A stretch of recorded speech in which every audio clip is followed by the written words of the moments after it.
Muito bom dia a você que nos acompanha ao vivo aqui no YouTube. É um prazer estarmos aqui mais uma vez para falar com vocês, para falar sobre a boa política do estado de Goiás, de Goiânia, né? E por que não do Brasil. Dessa vez estreando aqui o João Reinolta ao meu lado. Seja muito bem-vindo, João. Obrigado, Felipe.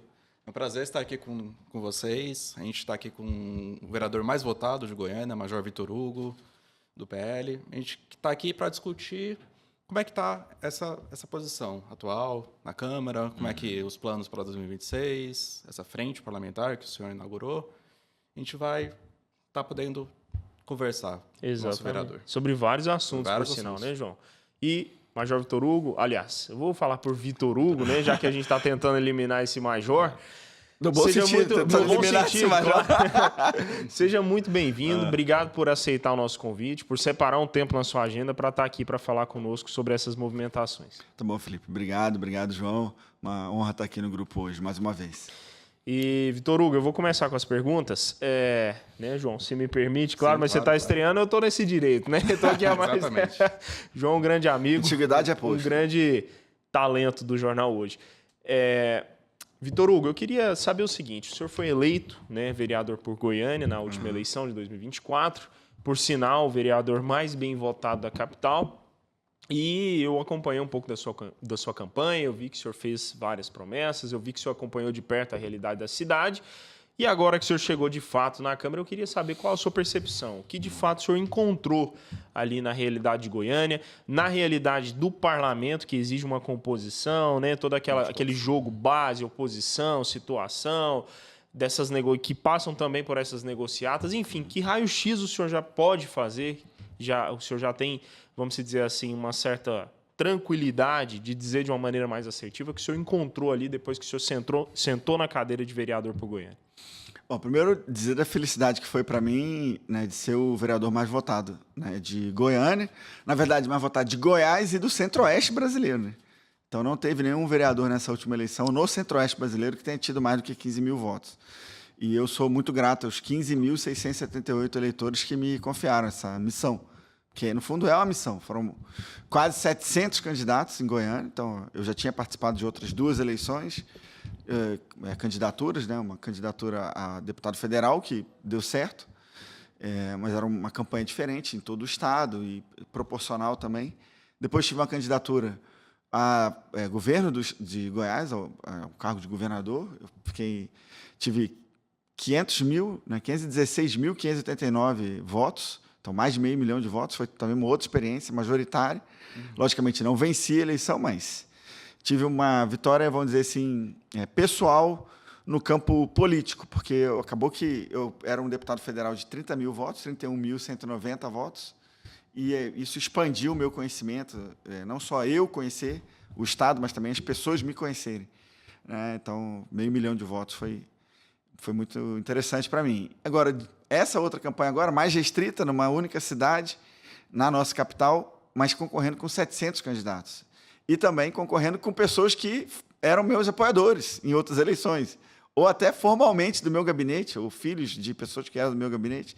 Então, foi também uma experiência muito complexa, mas Deus me abençoou, eu fiquei em primeiro lugar, o que traz também uma grande responsabilidade, né? A bancada do PL tem 4, é a segunda maior bancada da Câmara, então perde para o MDB apenas, que tem 8. Eu tenho sentido que a Câmara não leva muito em consideração a proporcionalidade entre os partidos, é um jogo muito individual. Então, às vezes, numa bancada tem um vereador que é base, o outro que é oposição, o outro que é independente, e está tudo certo. Então, assim, os cargos, em termos de ocupação, né, de posições, nas comissões, tudo é tratado muito individualmente.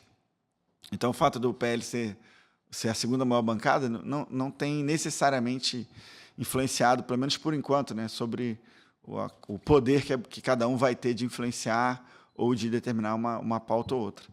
Eu acho que as coisas estão aquecendo ainda, não teve nenhuma grande pauta polêmica ou assim enviada pelo prefeito, onde cada um vai poder expressar com mais cuidado aí a sua situação, se é base, se é oposição ou se é independente, mas o PL decidiu ser independente, né? Então, nós, cada um dos 4, Estamos mantendo a independência conforme as pautas do prefeito forem sendo apresentadas. Agora, a independência não quer dizer que a gente vai brigar o tempo inteiro, quer dizer que a gente vai avaliar com imparcialidade. Por isso eu não tenho cargo nenhum na prefeitura, não tenho interesse nenhum de ter um diálogo diferente do que seja o interesse da cidade. Agora, uma pergunta que eu gostaria de fazer seria sobre essa percepção da Câmara, que ela é muito menor. A gente tem aqui 27 parlamentares contra 513 lá da Câmara dos Deputados. Eu queria, como é que está essa sua percepção, essa sua diferença? Você sentiu esse baque de ser um jogo mais individual, ao invés da Câmara, que tem essa questão toda do partido, da bancada? João, são várias diferenças e várias nuances assim, que impactam, né? A primeira, você já falou, é o tamanho. Né? Então, você ser 1 em 513, você tem um pedaço de poder muito pequenininho, né? Aqui você é 1 em 37, isso já aumenta naturalmente. É claro que, como eu fui líder do governo e líder do maior partido da Câmara, fui líder do governo por 2 anos e depois líder do maior partido da Câmara. Isso, já num primeiro mandato, já numa primeira chegada na Câmara Federal, isso já me dava também um pouco mais de acesso às decisões. Eu participava de reuniões com o ministro de Estado, com o presidente da República, de reuniões com o próprio presidente. Vários. Se você olhar 2019, Felipe, e tem até um levantamento do Poder 360, que fala que eu fui o parlamentar daquela legislatura que, em 2019, mais estive com o presidente da República, com o Bolsonaro à época. Era assim, em torno de 130 vezes no ano em agendas formais. Tem ministro de Estado, nesse governo atual, nesse desgoverno Lula atual, que teve com o presidente da República, acho que 2 vezes, 3 no máximo. Então, imagina a quantidade até de aprendizado que eu tive, né, nesse contato diário. E o segundo deputado que teve mais contato, ou parlamentar que teve mais contato formal em 2019, acho que tinha tido 25 ou 30 reuniões com o presidente. Então, isso mostra que eu vivi um outro processo, né? E agora, realmente bem diferente. A capacidade legislativa também do Congresso Nacional é muito maior do que é de um município, de uma Câmara Municipal. Então, o deputado pode apresentar projetos de uma imensa gama de assuntos, e a Constituição restringe muito no caso do vereador, que pode legislar sobre assuntos locais. Então, são coisas muito paroquiais, muito, muito próximas da população, às vezes até não respondendo anseios que a população tem, de querer ver temas maiores sendo discutidos, também na Câmara. Eu fiz uma crítica na semana passada ao Lula, mostrando dados sobre a criminalidade no país, em especial o crescimento da criminalidade contra as mulheres, que, comparado o último ano do governo Bolsonaro com o primeiro ano do governo Lula, o Fórum Brasileiro de Segurança Pública mostra que houve crescimento em todas as modalidades de crime contra as mulheres, seja estupro, importunação sexual, stalking, a quantidade de medidas protetivas de urgência que foram concedidas. E aí uma vereadora foi lá e me criticou porque eu estava falando sobre assuntos nacionais, como se em Goiânia as mulheres não fossem afetadas pela falta de políticas públicas em relação à segurança, né, no país. Então, eu acho que essas são as diferenças principais, né? O alcance da legislação, acho que o valor individual de cada um acaba sendo maior, né? Porque um voto aqui é 1 em 37, lá é 1 em 513. Né? Mas o fato dos temas serem restritos acaba que pode frustrar até um pouco o eleitor, que gostaria de ver, sei lá, mais resultados, e o Congresso consegue entregar mais. Vitor Hugo, eu te peço licença, e peço licença também para quem está nos acompanhando, para quebrar um pouquinho o protocolo, né? E contar uma breve história. Eu tenho uma tatuagem no braço, 1969, que é o ano de nascimento da minha mãe. E aqui a gente sabe, né? O João sabe, o senhor sabe, a gente tem um grande colega, um professor, eu diria, de jornalismo, Wilson Silvestre, que um dia ele me perguntou se essa tatuagem era em homenagem a ele. Eu não entendi. Eu falei, por que em homenagem a você? Ele falou assim, porque foi o ano que eu comecei no jornalismo. Então, veja só, o ano em que minha mãe estava nascendo, o Wilson estava começando no jornalismo. E ele chegou aqui no estúdio, eu me sinto um pouco constrangido de estar conduzindo uma entrevista aqui sem a presença do nosso Wilson Silvestre. Eu queria chamar ele aqui, o pessoal vai me puxar a orelha, mas vamos espremer aqui para ficarem 3 jornalistas aqui sabatinando. Mas você sabe Vitor que eu tinha Hugo. pedido para não começar sem ele chegar. Chega para cá, Wilson Silvestre, seja muito bem-vindo. Nós temos muitas perguntas para fazer. Eu tenho certeza que o Wilson também tem. O Vitor Hugo é um cara muito importante da política e a gente quer saber dele, né, o que ele tem para nos dizer. Seja bem-vindo e bom dia. Bom dia, Vitor Como é Hugo. que tá, Silvestre? Tudo bom? Bom. E eu vou ceder as honras das boas-vindas e te passar aqui o direito de fazer a próxima pergunta para o Vitor Hugo. Bom, peguei o carro andando, mas muito obrigado aí pela oportunidade e também agradecê-lo por ter comparecido aqui, bater um papo com nossos internautas, nossas redes sociais, enfim, esclarecer um pouco aí da política que impacta nas nossas vidas cotidianamente. Bom, eu tenho uma pergunta mais de cunho partidário. Nesse momento, o PL está sendo aí numa pinguela, um pé no barranco, outro na canoa. Se embarca ou não na candidatura a presidente realmente do Jair Bolsonaro, que está inelegível.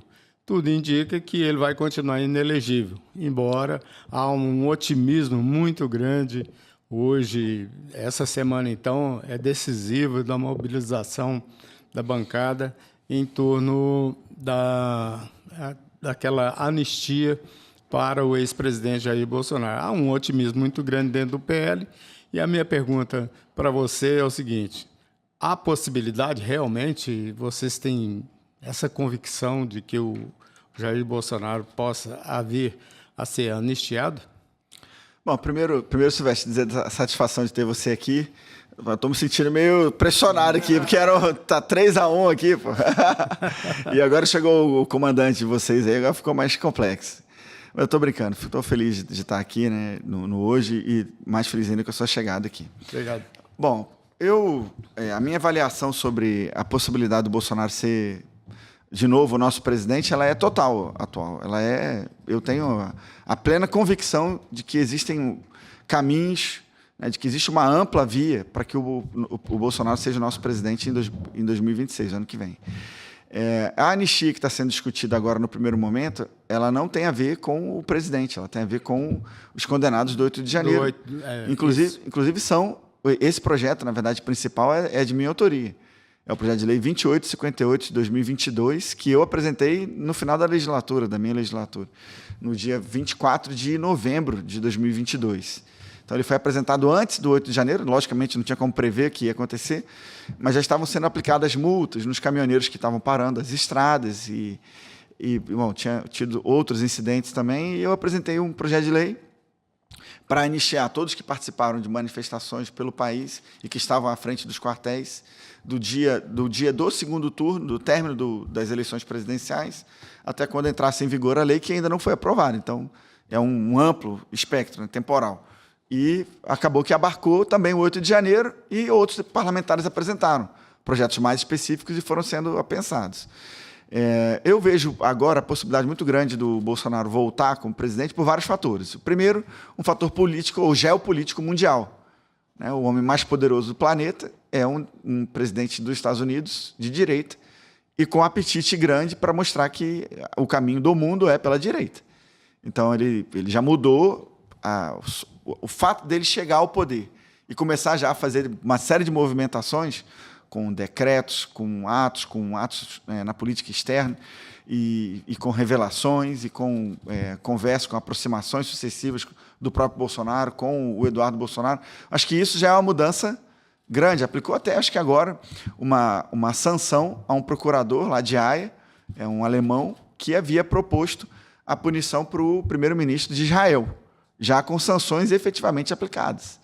Então, acho que isso já é uma mudança, uma sinalização para o resto do mundo, inclusive para o Brasil. Um outro fator é que a composição do TSE no ano que vem vai ser completamente diferente dos últimos anos. Vamos ter 2 ministros indicados pelo Bolsonaro, o André Mendonça e o Nunes Marques, e o terceiro ministro vai ser o Dias Toffoli, que tem adotado posturas mais moderadas em vários aspectos. Então, a chance também de uma reversão no TSE é grande. E a terceira, já foi falado até o líder do PL na Câmara Federal, que é o deputado Sóstenes, falou que, depois de aprovada a anistia para o pessoal do 8 de janeiro, uma específica para... Pode ser que haja, então, uma específica para o presidente. E já tem um projeto de lei tratando também sobre a questão da diminuição do tempo ou até a revogação da lei da ficha limpa. Então, assim, acho que são várias frentes. Tem frentes também jurisprudenciais, frentes em ações no próprio TSE. Vão ser revistas, por exemplo, agora as resoluções que trataram das eleições passadas e pode ser que haja atuação também para que essas resoluções venham a ter um pouco mais de equilíbrio em relação, por exemplo, à liberdade de expressão. Então, tem várias frentes em que a direita está atuando e eu acho que o somatório desses vetores,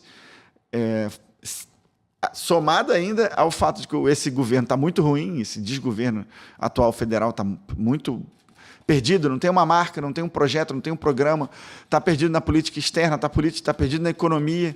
Né? Eu poderia falar aqui do preço da carne, do ovo, ou das gafes que esse presidente tem feito, o Lula, mas vou só dizer que está muito ruim.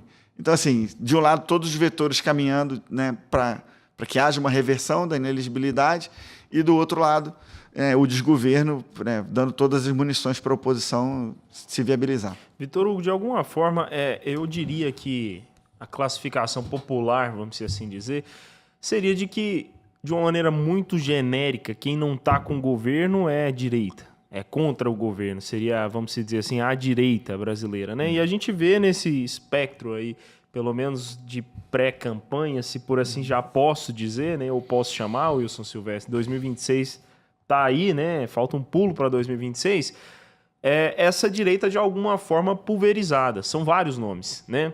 Tem Tarcísio, Caiado, Zema, né? Aí tem agora Gustavo Lima, Pablo Marçal, né? Tantos outros nomes que se dizem candidatos de direita. O senhor acredita que lá na frente, quando essas eleições estiverem mais próximas, vai ser possível unir todo mundo numa frente ampla contra o atual governo?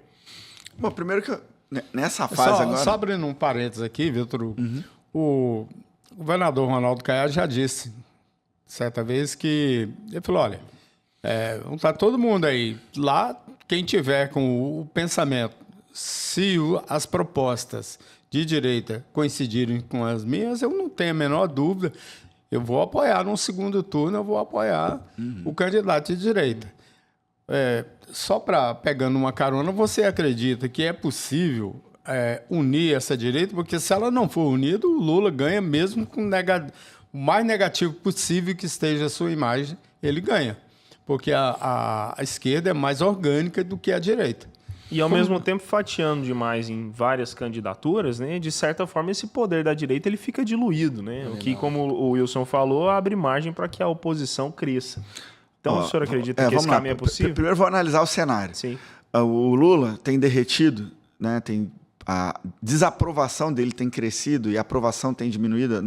Agora teve uma pesquisa Datafolha aí mostrando a aprovação chegou a 24%, uma queda de 11 rejeição pontos. Histórica. Foi a rejeição histórica maior dos três governos dele. E isso, somado ao quadro político e ao quadro econômico do país, já é vamos dizer assim, tem a Folha de São Paulo, o Estado de São Paulo já tem publicados artigos assim dizendo que já está, Globo News falando também, dizendo que são vamos dizer assim, veículos que nunca foram simpáticos ao bolsonarismo, nunca foram... mas já estão fazendo assim, prenúncios de que... sinais de que o impeachment já seria viável, ou vamos dizer assim, tem um caminho para que isso aconteça, ou que está numa trilha semelhante... Mas o próprio Bolsonaro é contra esse impeachment. Não, mas calma. numa trilha ou num caminho, eu estou falando um fato. Eu não estou dizendo que que nós vamos brigar para isso, estou dizendo que... E esse fato de que existe já um caminho, uma trilha, né, uma direção apontada, semelhante à que havia em 2015, 2016, em relação a Dilma, é um prenúncio. É, para mim, um sinal de que o ano que vem eles vão estar muito fracos. Já estão enfraquecendo demais a esquerda. Então, o Lula começou a desidratar com as mulheres. E isso é um reflexo também do aumento da criminalidade, como eu falei, em todos os crimes contra as mulheres. E já começou a desidratar entre os mais pobres, entre os menos escolarizados, entre os nordestinos. Então eu vejo que, independente de agora a direita ter uma grande gama aí de pré-candidatos, o que eu vejo como positivo, eu vejo como é bom que, e o Bolsonaro fez isso, ele permitiu que muitas lideranças de direita fossem crescer. Ele não era aquele presidente, por exemplo, hoje você vê, qual o grande... É o caso do PT, que só tem um líder. Exatamente, qual o grande ministro do Lula que ele prestigia? Ou que... Aliás, muito ruim esse ministério. Muito ruim, muito. Qual que é o grande ministro dele que... Aliás, qual que é o plano, qual que é o programa, a gente não vê. E o Bolsonaro sempre fez questão de brilhar junto com os seus ministros. E isso fez com que ele elegesse vários senadores, deputados federais, governador do principal estado, e agora ter várias opções. Agora, eu não consigo ver hoje nenhum caminho para a direita que não seja através do Bolsonaro. Ou ele sendo o candidato, que é o que eu particularmente torço e quero muito que aconteça, ou ele indicando alguém. Nenhum outro candidato à direita hoje, sozinho, consegue ir em frente. Vai ter que passar por ele.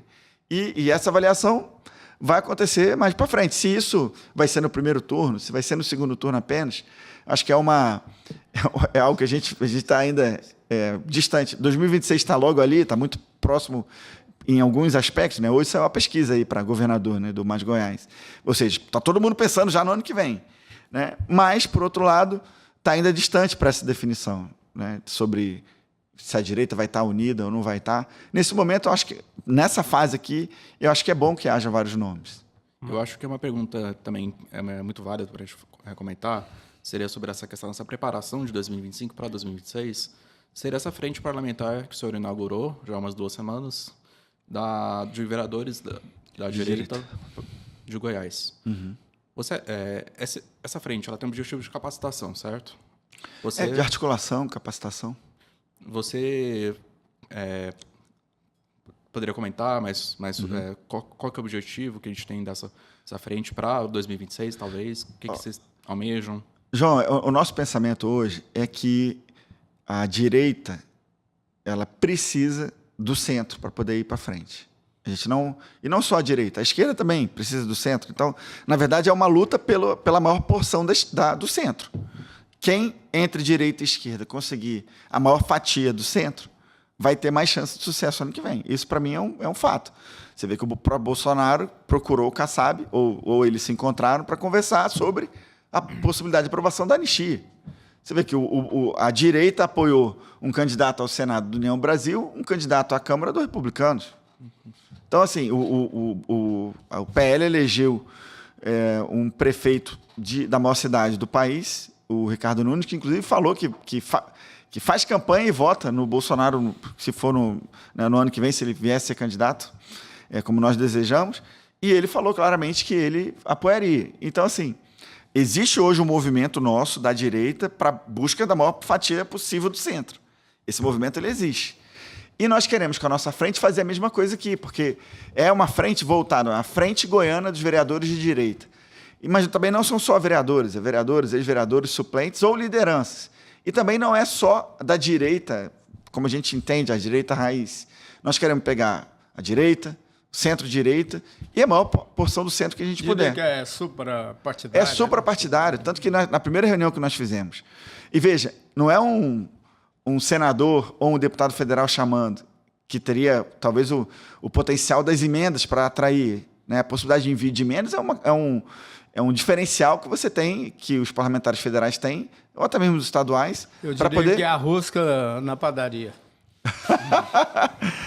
Então, é um diferencial. Você consegue trazer as pessoas, né, os políticos, porque você vai ter um benefício direto político e também para a população através das emendas. Agora, quando um vereador chama outros vereadores e aparecem lá quase 80 vereadores de cidades diferentes, quase 40 cidades, né, e a gente fica lá por 3 horas discutindo, e o Bolsonaro entra na reunião à distância e conversa com a gente por meia hora.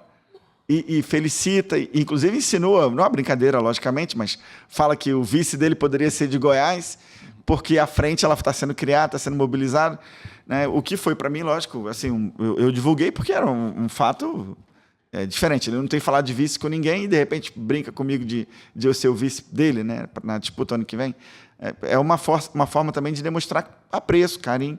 Então, à frente, nós vamos ter a intenção de articular políticas por todo o Estado através dos vereadores. É quase que uma espécie de diplomacia parlamentar entre vereadores, né? Não é, lógico, né, não tem a ver com relações exteriores, mas considerando que cada cidade é autônoma em relação a outra, então é uma maneira de a gente trocar figurinhas e poder fazer políticas públicas, por exemplo, de Goiânia para o interior e de lá para cá também, trocar projetos de lei, articulações. Eu tenho contato com a Câmara Federal, por ser servidor da Câmara e por ter sido deputado federal, então eu consigo trazer expoentes de lá, técnicos, para falar sobre o processo legislativo, sobre o processo legislativo orçamentário, que é o que vai acontecer em abril. E vamos... Que é o segundo encontro. Que é o segundo encontro. Que é o terceiro encontro. Porque nós vamos fazer é o segundo encontro presencial. Certo. Nós vamos fazer um encontro à distância, remoto, no final de março, para tratar sobre o pensamento estratégico de Olavo de Carvalho. Então, vamos alternar um encontro presencial, um remoto. Depois vamos a Brasília para visitar o Congresso, vamos visitar o presidente Bolsonaro lá também. Então, vamos fazer atividades para que a gente se conheça e para que a gente se fortaleça. Imagina se cada estado do país criasse uma frente de vereadores de direita, porque nós focamos normalmente na estratégia política maior, e é natural, né, que os candidatos a presidente e os demais e a outros cargos maiores foquem nos prefeitos, foquem nos deputados federais, nos senadores, governadores e tal. Mas existe uma força latente nos vereadores, não talvez num vereador... É o Brasil real, né, Vitor? É o Brasil real, é quem está na ponta da linha lá recebendo uma ligação para falar, né, de um problema de saúde ou de um problema, às vezes, do trânsito ou na educação. E como os vereadores estão na ponta da linha conversando com as pessoas, se houver uma força de vereadores, né, unida, de direita, centro-direita, apoiando um candidato a presidente, apoiando candidatos a governo, ao Senado, a deputados federais, nós vamos chegar mais forte. Então, é também uma estratégia para esse sentido. Vitor Hugo, nessa última resposta sua, o senhor falou sobre alguns pontos interessantes. O senhor falou de vice, o senhor falou de criação de um movimento suprapartidário, como o Wilson rotulou aqui. Uhum. O senhor falou sobre que passa por essa união de forças, né? E falou sobre esse papel de articulação. E falou, claro, sobre 2026. Eu queria juntar tudo isso numa coisa só e trazer para Goiás. Pensando nessa conjuntura, né? Nessa possibilidade de costuras de articulação, é possível pensar nessa direita caminhando junto aqui em Goiás, de repente com uma costura até entre o partido do atual governador Daniel Vilela e o PL de Jair Bolsonaro, né? Muito se falou sobre esse assunto nas últimas semanas, né? Gente falando que essa composição era uma possibilidade real, né? Outras falando que era inviável, que o Wilder já tem sua pré-candidatura lançada, apoiada pelo atual presidente. Uhum. Como é que o senhor avalia isso? Até porque o senhor passou por um processo aí de vamos dizer assim, como que eu poderia definir, Wilson? Um clima meio tenso, né? De uma vez que levou Daniel Vilela para conversar com Jair Bolsonaro. Então, que expectativa, que prospecção o senhor teria para 2026? Essa aliança, ela é possível mesmo? E, antes do senhor responder, vale lembrar que o Daniel Vilela aqui esteve e falou que o partido está aberto para uma eventual composição com qualquer liderança. O presidente Bolsonaro acabou de falar, eu consegui uma entrevista para ele. Na verdade, né, um jornalista que queria entrevistá-lo e o presidente concordou, né? Na Rádio Bandeirantes, era o Rosenval. E foi uma entrevista muito boa, o presidente estava muito, muito feliz, aberto. E o Rosenval fez essa pergunta explicitamente para o Bolsonaro, se haveria possibilidade de composição com a base do Caiado, com o Daniel aqui para 2026. E o presidente falou que sim, que haveria possibilidade, mas que isso seria uma decisão do Wilder, que é o presidente estadual, do Caiado, do Daniel, e que ele só não aceitava uma composição com o PT, que logicamente não aconteceria, não vai acontecer. O que eu tenho visto, né, toda essa celeuma, essa tensão que aconteceu em função da reunião que eu tive com o presidente Bolsonaro e o Daniel, para mim também já é página virada em relação a isso. Mas eu queria só explicar que, primeiro, o Daniel é o vice-governador do Estado, né? É o vice-presidente nacional do MDB. Né? O MDB que fechou com o PL em São Paulo, na maior cidade do país, mas também fechou em Porto Alegre, também fechou em Boa Vista, também fechou em Anápolis e em tantas outras cidades. E o Daniel me procurou, eu achava que não era uma... E a gente se aproximou por causa da eleição de Anápolis, que o Márcio Correia ele era do MDB e saiu autorizado pelo Daniel para vir para o PL, né? E nós vencemos lá numa eleição que era complexa no início, porque o Gomide estava muito bem. Sim. Então, assim, o Daniel me ligou e falou, eu quero gostaria de ir ter uma conversa com o presidente Bolsonaro. Bom, nós estamos num momento de atração do centro, para uma série de pautas, da anistia, da inelegibilidade, da própria pré-candidatura para 2026, eu não achei que coubesse a mim, barrar esse ímpeto de encontrar com o presidente. Fui lá pessoalmente, conversei com o Bolsonaro e perguntei, presidente, o senhor tem interesse de falar com o Daniel? Ele falou, tenho. E eu levei o Daniel lá e foi uma conversa muito boa. E esse foi o tom. Agora, o que vai acontecer em 2026 vai caber ao presidente Bolsonaro definir, vai caber ao Wilder, que é o presidente do partido. Nós temos que ser frios, racionais, pragmáticos nessa decisão, mas eu estou fora das decisões partidárias. Eu não ocupo nenhum cargo de dirigente. Eu tenho a minha opinião, tenho a minha visão, mas eu vou respeitar o que o partido decidir. Agora, desculpa até interromper os colegas, mas assim, só para emendar nesse tema ainda, já que estamos falando de possibilidades, em um cenário onde essa composição acontecesse, MDB e PL, evidentemente o Daniel não abriria mão de ser o candidato, vai ser o candidato à sucessão do Caiado. O PL poderia brigar, então, por uma vaga ao Senado e pela vice também. Falando especificamente dessa vaga ao Senado, o senhor pretende, caso essa composição ocorra ainda dentro do cenário hipotético, colocar o seu time em campo para ser o nome do Bolsonaro ao Senado em Goiás? Independente de composição ou não com o MDB ou com outros partidos, o meu nome está à disposição como pré-candidato ao Senado. Independente de compor ou não compor.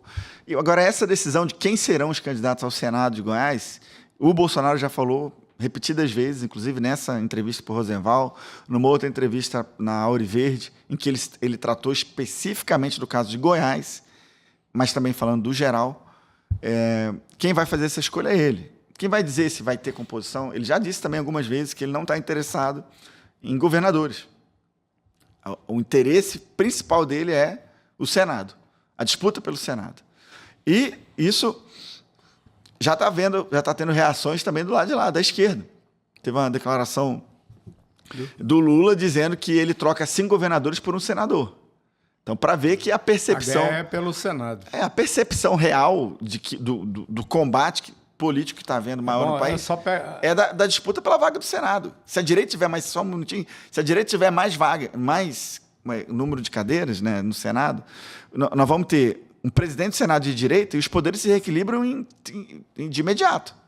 A guerra que está sendo travada aí, Felipe, e João e nossos internautas, é o seguinte: o Senado é uma casa revisora.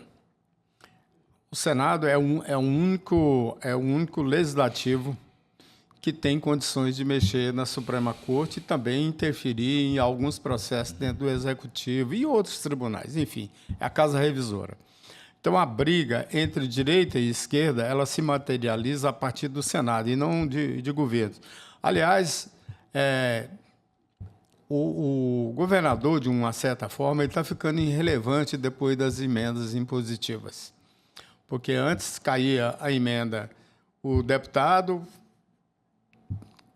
cavava lá duras penas a emenda, ela ia para o Tesouro Estadual, dependia do humor do governador local de cada estado, transformar aquilo, materializar para os municípios de interesse da massa. Hoje não. Hoje o deputado pega diretamente, ele transfere para o prefeito. Uhum. Então, esse modelo está, inclusive, sendo discutido. Mas, voltando ao Senado, o que acontece?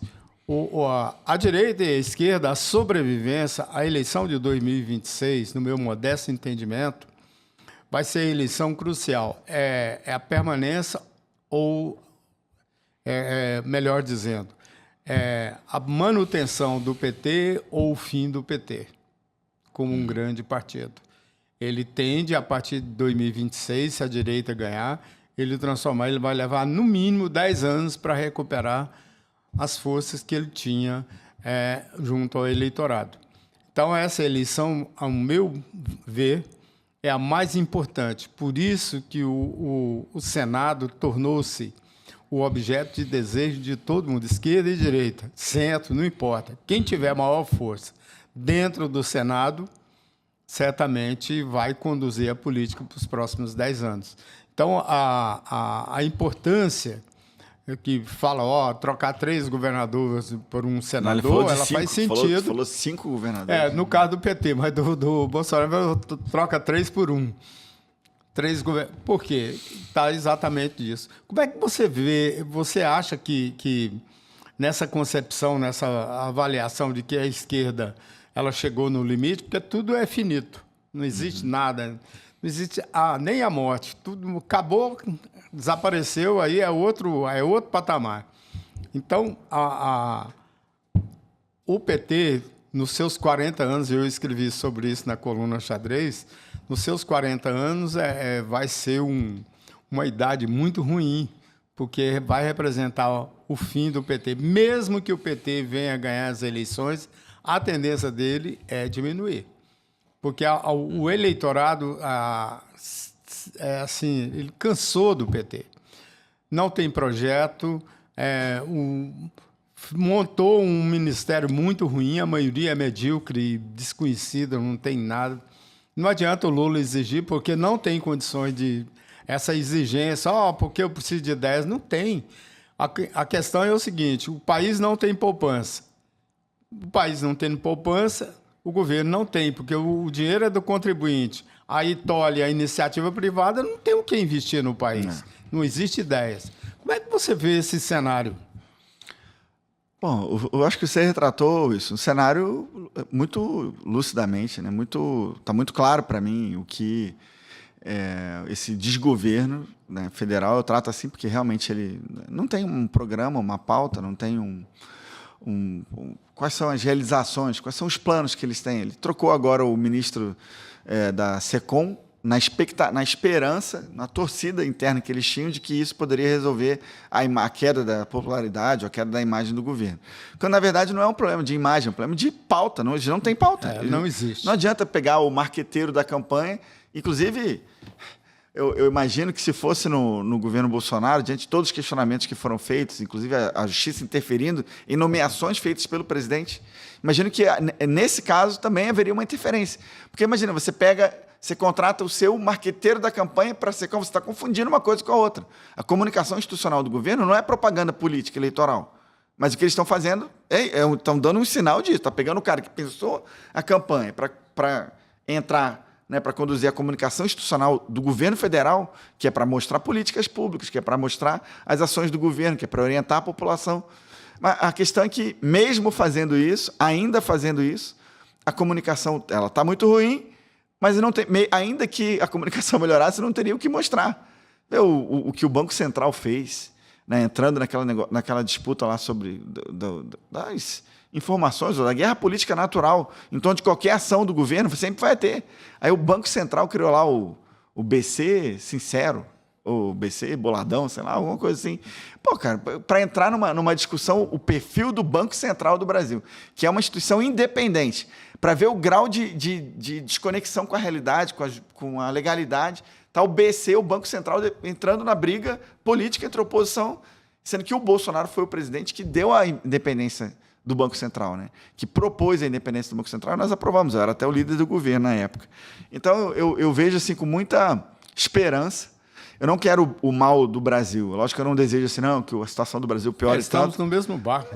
Não quero que o Brasil vá para o lado ruim, assim, que as pessoas tenham mais dificuldade com a inflação, que tudo mais. Mas o problema é que não é só o nosso desejo, o problema é que é um fato. Isso está acontecendo e o país está piorando. E isso vai ser uma alavanca para que a direita volte no ano que vem. Ainda falando um pouco sobre essa questão da comunicação, acho que não é segredo falar que a comunicação da esquerda ela sempre foi um pouco mais... teve uma dificuldade maior. A direita está conseguindo alavancar, principalmente nas redes sociais. A gente viu esse papel que o Nicolas Ferreira fez, principalmente com essa questão do Pix, com essa dialogação.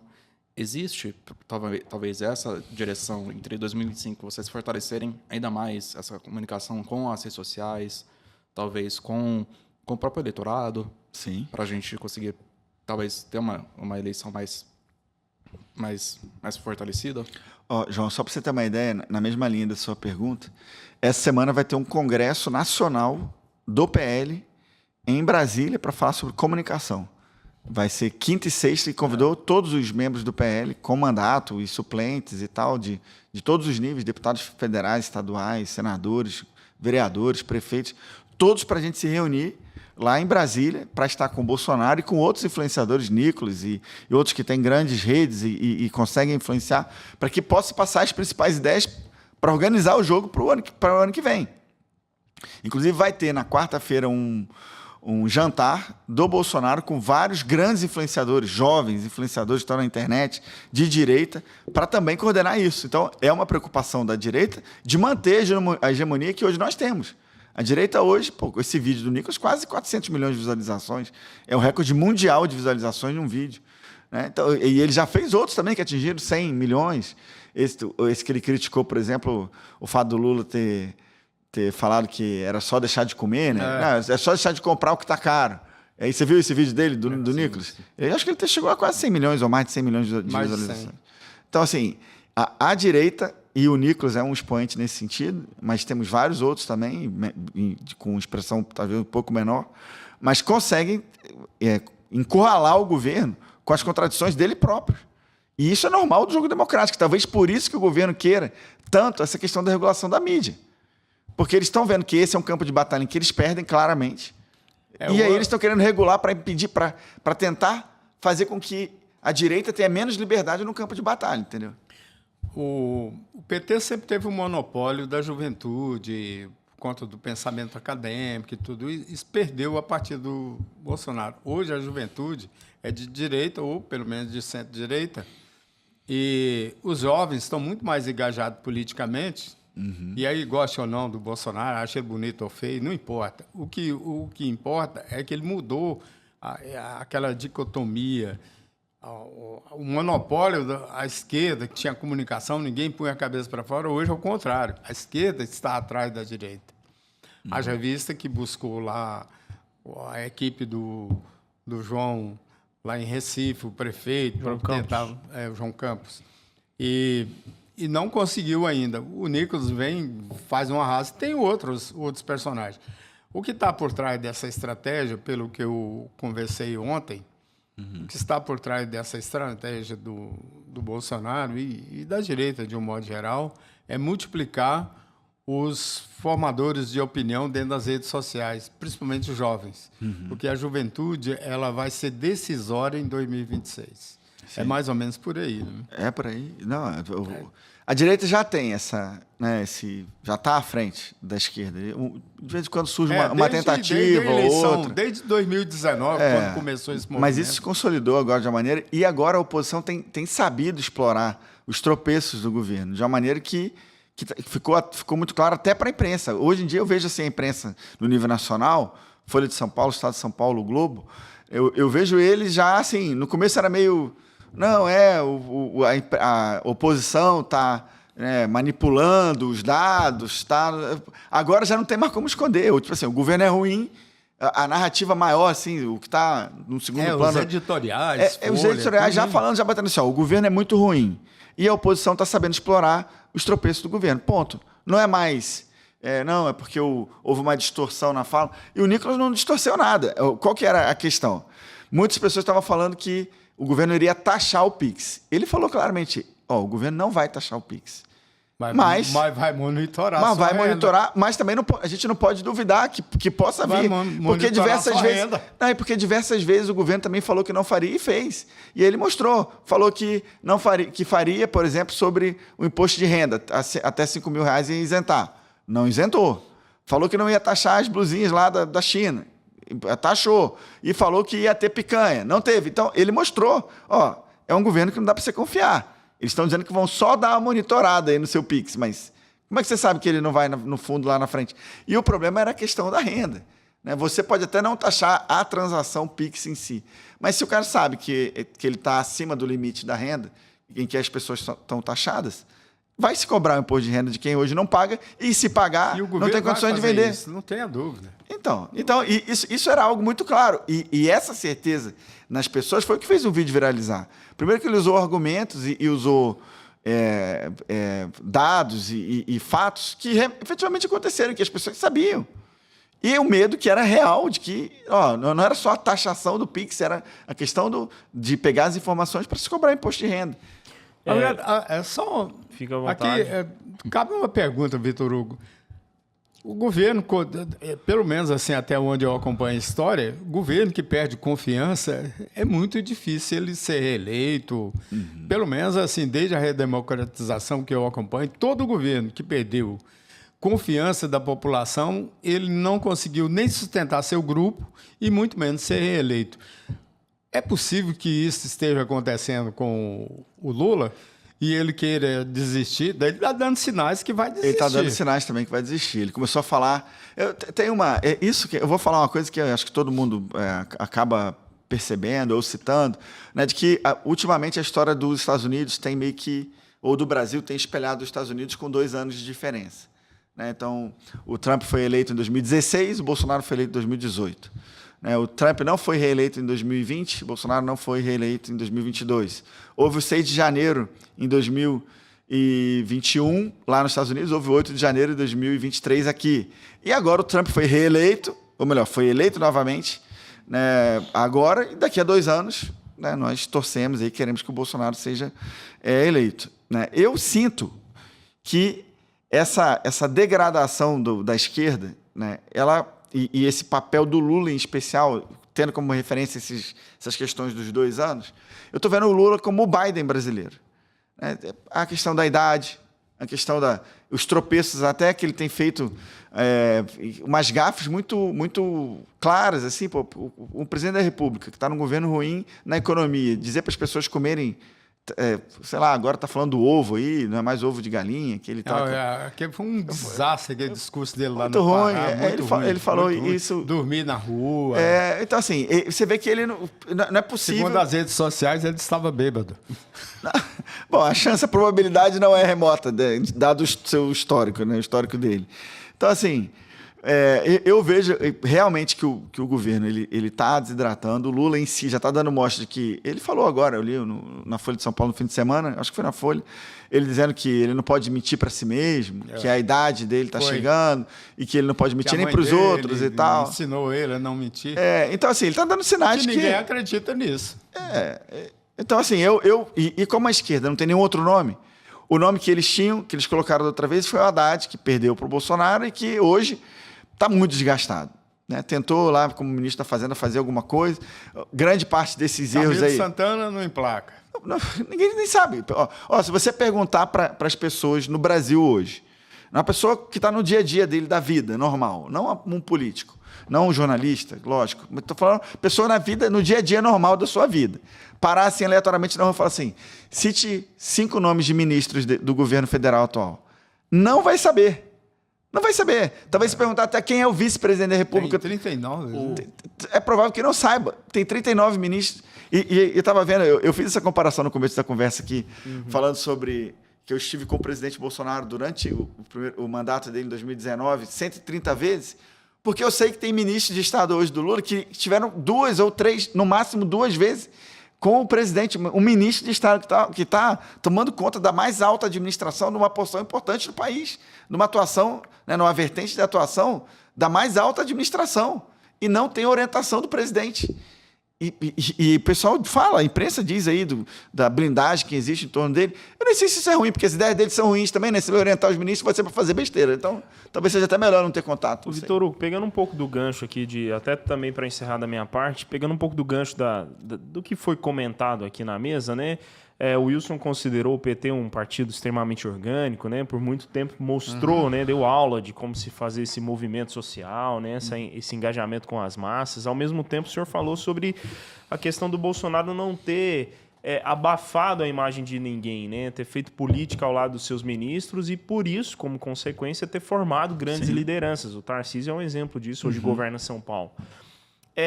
A minha pergunta vai no sentido do seguinte, também não é uma preocupação o contra, de repente, porque criar novas lideranças dá a essas pessoas um poder de barganha muito grande, poder de decisão, poder de composição, ainda mais em um cenário onde, por exemplo, o Tarcísio, que hoje governa o São Paulo, tem o poder e o Bolsonaro não, apesar do Bolsonaro seguir sendo um grande líder, né? E seguirá sendo, a gente sabe, pelos próximos anos.